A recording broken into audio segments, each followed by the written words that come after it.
Hi guys, so I've had a question about shoulder tension. Now lots of people struggle with shoulder tension, and it is really important that you know exactly where the problem is.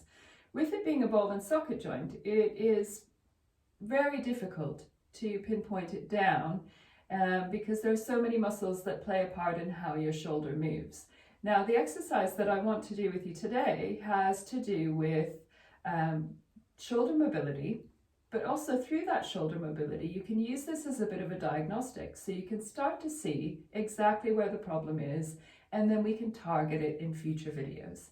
So we're going to just go down to the floor, and if you want to just rest on your bottom arm, so you're cradling your head. If you wanted to use a cushion, you could do here. You're going to have your hips bent to 90 degrees, knees bent to 90 degrees as well. This arm, you want it to be really heavy. Now, if we think about the ball and socket joint, it looks a bit like that. And we want the ball and socket joint to actually do the movement. So it's this part of our shoulder that's moving. Now, if we go forward and then backwards as our first set of movements, you'll notice that the rest of my arm is staying really still. So it's mainly the top half of my arm and the shoulder joint that's doing the work here. Now, as you go forward and back, we can start to either pinpoint one direction or the other. So do you struggle when you go forward, or do you struggle when you go backwards with the arm?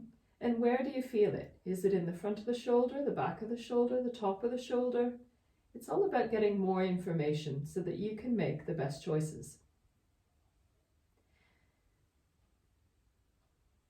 And the good thing about this one is that the arm is quite heavy, and although it's not totally passive, this exercise, it is on its way there. So we're trying to keep the shoulder in a relaxed state where it feels supported, and then that movement becomes more possible. So once you've done sort of 8 to 10 of going forward and back, the next movement is lifting your shoulder up towards your ear and then bringing it down. Now, remember that it's the ball and socket joint that is doing the work here. Try to remember to breathe while you're doing this. Don't hold your breath. So if we use an in breath when you're coming up and an out breath when you're going down.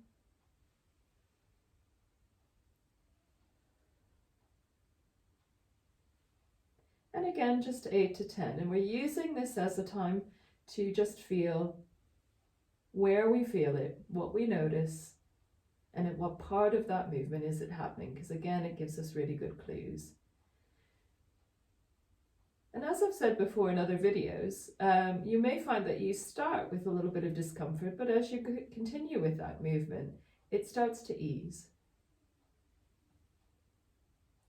And once you've done the up and down movement and you've done your forward and back, you can circle the shoulder joint. Now this one's harder to keep the arm really still, but just always remember that the movement is leading from your ball and socket joint. And so start with a circle that you feel comfortable with. And again, just notice where you have discomfort. And at what point of the circle do you notice it? And then go backwards. And so as these videos progress, I'm going to talk a little bit about open and closed, because I think it's important that people understand open and closed so you know what to do and when to use it.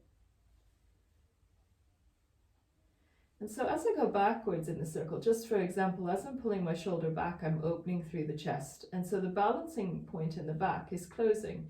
And if my shoulder is coming forward, I'm opening the back and I'm closing the chest. And so it's really important just to start to get those ideas in your head.